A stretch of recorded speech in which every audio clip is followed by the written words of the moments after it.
Lexington gets activated, workforce development, and help for the homeless. This and more up next on this week's edition of Lexington Now.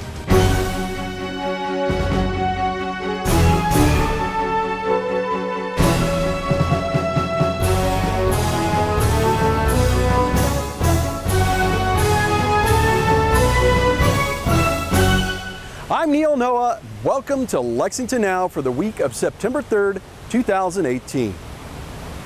Lexington has taken another step toward the goal of becoming the nation's largest gigabit city with the activation of Metronet's first customers and the opening of its first retail space.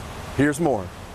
It's hard to believe that 11 months ago, we stood downtown with the mayor when he announced that 100% fiber was coming to Lexington, making it the largest gigabit city in the country. And we're proud to be here today to say that we are now delivering upon that infrastructure.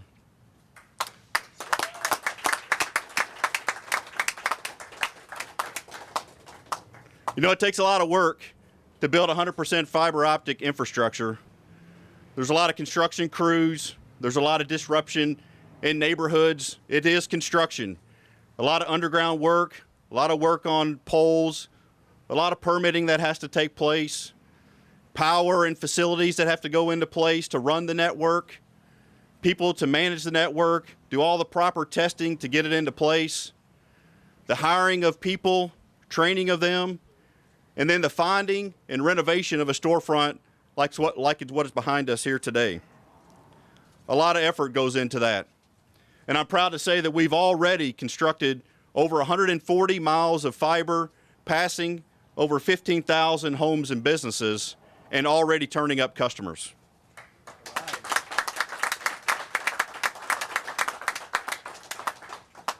As I said, that's not an easy effort, and it takes a lot of good people working hard for our company to make that happen. What a great day this is. This is a project that was 3 years in the coming. And finally we're here, we're opening up our retail store, we've got customers, we're building, and what a gem of a city is Lexington. I can't believe how fortunate Metronet is to be in this beautiful community.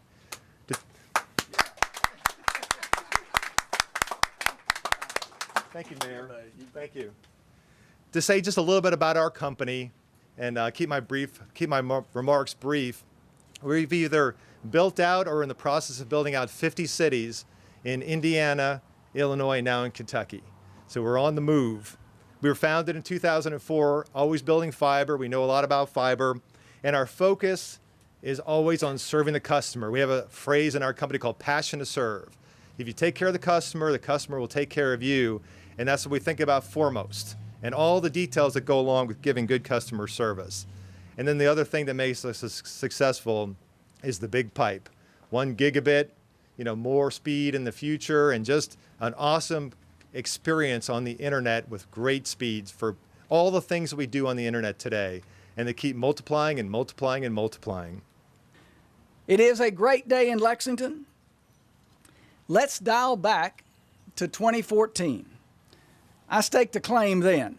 We wanted Lexington to have the best communications infrastructure, not just in Kentucky, not just in the nation, but in the world. We could do it. We wanted a new competitor in our city to provide TV and internet service, knowing that competition brings down prices and improves service.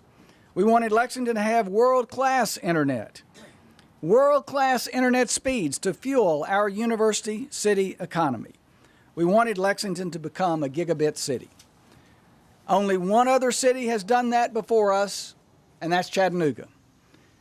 And there are literally hundreds of cities across the country that are trying to get citywide fiber optic networks that provide internet at the speed of light. Some cities have fiber in spots. Others are trying to fund it themselves.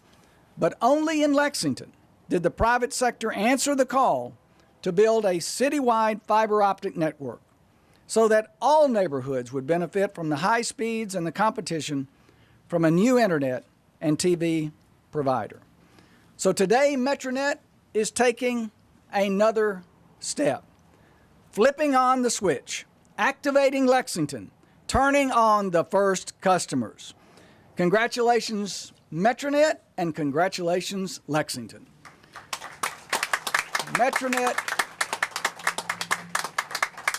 Metronet will continue to build its fiber optic network throughout the city over the next few years.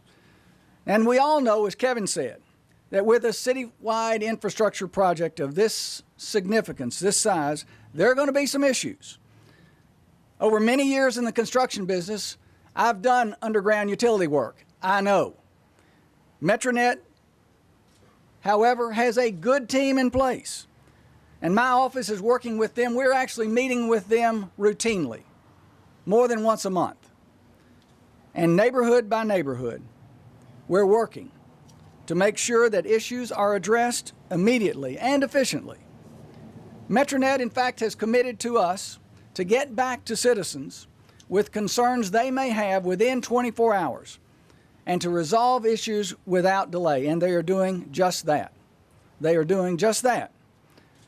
So, starting today, Lexington is on the road to becoming the largest gigabit city in the country. That means new jobs, better jobs, economic growth, and new opportunities for our university city. We are keeping our eyes on the prize: high-speed internet and competitive TV for everyone. Thank you all. 1, 2, you're going to cut on 3. 3.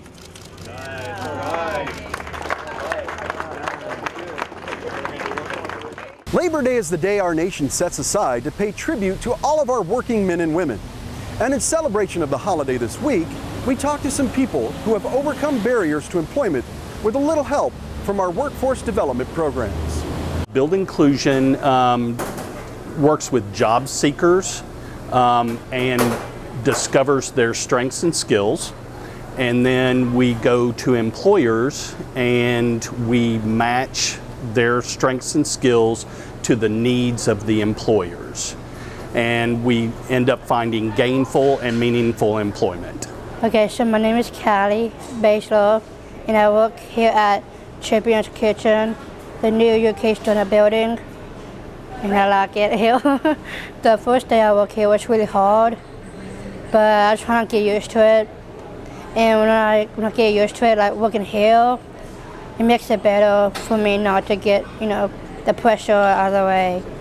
Yes, Callie is awesome. She has come in, and the people in Airmark have embraced her and worked with her to get her to the point where she is today. I have 120 employees for this location.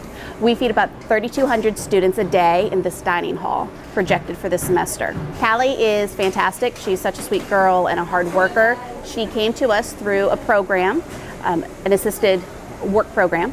So she came to us, and we have really worked with her in developing some great social skills. She interacts with our students. She does production with our bakers, and she really is just a joy to work with.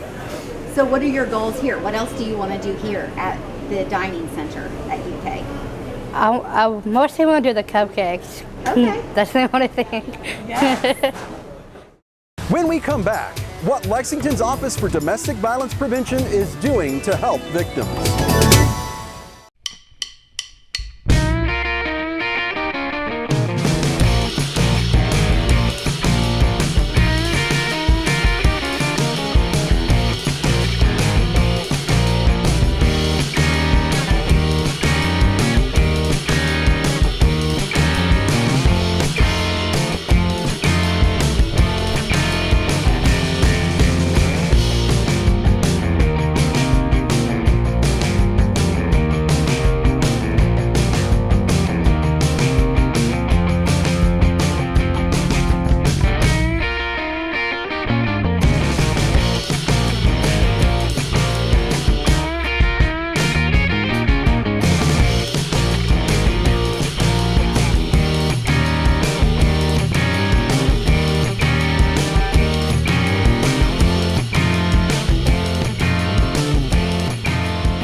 I'm Sergeant Randall Combs with the Lexington Police Traffic Unit.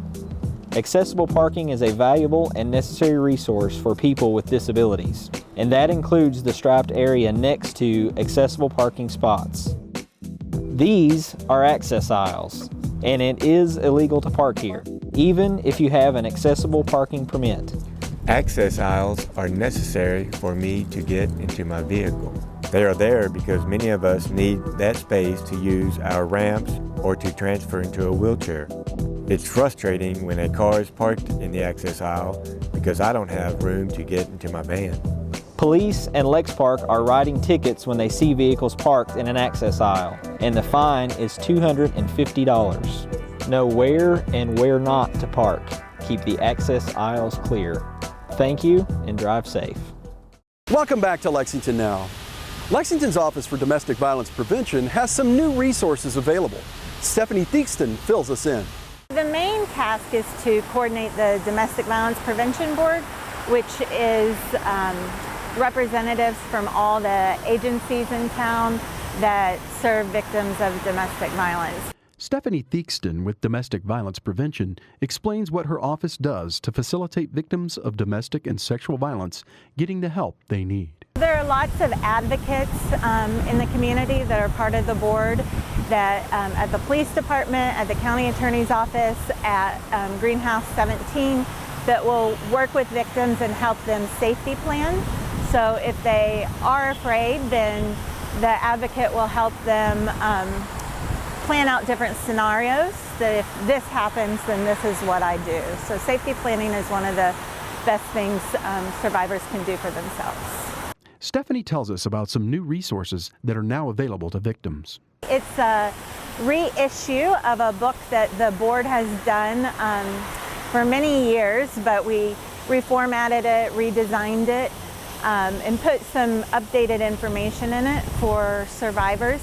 It's input from all of the communities, or all of the services in town, criminal justice, again, social service, and it lays out the steps. There are basically two legal options that survivors have to protect themselves. So it lays out the steps for protective order in civil court, and then what they need to do to press criminal charges in criminal court.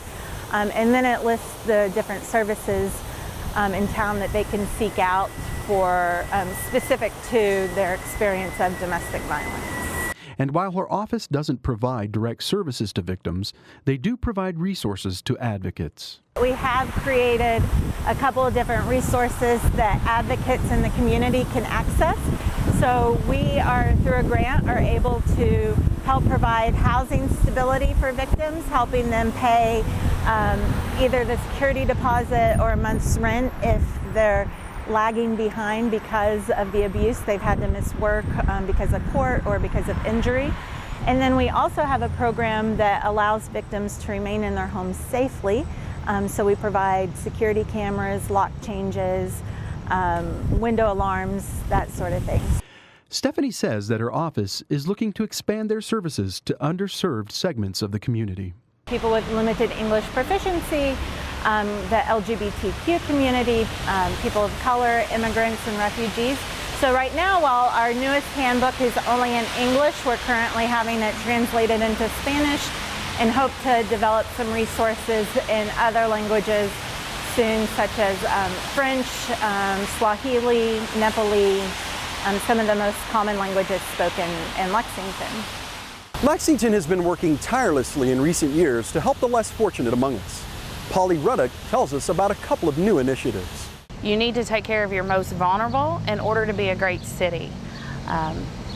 We're always ranked in the top 10 or top 5 for greatest places to live and best places to raise a family and low violence. And I think that just goes to show that this city understands, yes, you can build a great convention center, but you also need to have great social services and a well-oiled homeless system that can take care of folks. So meeting people where they are is big for us, because you may not know where the services are. You may be too ashamed and embarrassed to go ask for those services. I get a lot of phone calls from my office that, you know, they start off kind of timid and they really don't want to tell me, and they really don't want to talk about, they're embarrassed. I lost my job. You know, we're living in the car with my family and my kids. We find that quite often. They don't want to tell the school system that they're living in the car. They're scared. So to be able to send folks out to them, to meet them in their car, to reassure them it's all going to be okay and we have resources for you, that's huge for this city, and we do that every single day. We do a needs assessment in our community all the time, but pretty seriously about every 5 years. And since the beginning of the time that we've been doing those, transportation and identification are always the top 2 barriers for housing. Securing housing, maintaining housing. If you think in the community how many times you use your ID to access anything. You show it to your doctor, you show it to get in buildings, you show it to get rental, do housing applications for rental property. So when you don't have an ID, you can't access any of that. So last week we launched a new program, a homeless ID assistance program. We developed a letter, and so now any individual that is currently homeless in Fayette County that is staying in one of our shelters or transitional housing programs can take that letter, get that from their caseworker, and go down and not have to worry about coming up with the finances or honestly looking any different when you're standing there to get an ID. So number 1 on any needs assessment is transportation. You and I can get in our cars at any time. We can go look for jobs, we can go look for apartments, we can go to our doctor's appointments.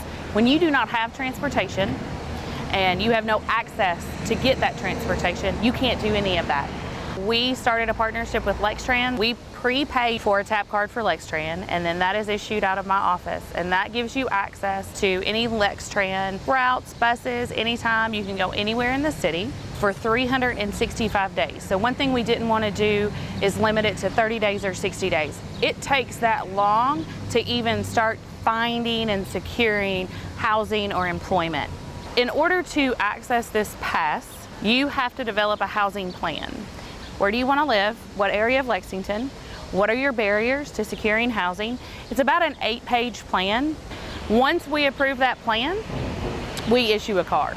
The easiest thing that people can do is call 211 or text their zip code to 211, and they can have a text conversation if they don't have minutes on their phone, which we have quite frequently. You can text, find a hotspot, text 211. They have access to a plethora of resources. They can take care of a lot of needs, food, shelter, assistance, child care assistance. They have access to all of that. The other thing they can do, and I always say, feel free to call my office, 258-3105, especially when it comes to housing or very difficult cases, or if you have a friend of a friend who's really embarrassed and doesn't want anybody to know, feel free to call. It's confidential. We don't share your information around, but we'll give you as many resources as we can. There are no meetings on our televised schedule due to the shorter Labor Day holiday week. But when there are, they will be live on channel 185 and on our live stream. And you can find any televised meeting archived at lexingtonky.gov/LexTV, or find our other programming here or on YouTube channel LexTV. That's all for this week. Keep up with us on social media and check out the latest traffic updates on Twitter @LexRex, or catch our live traffic cams on lexingtonky.gov. For the staff and producers at LexTV, I'm Neil Noah, and that's it for now.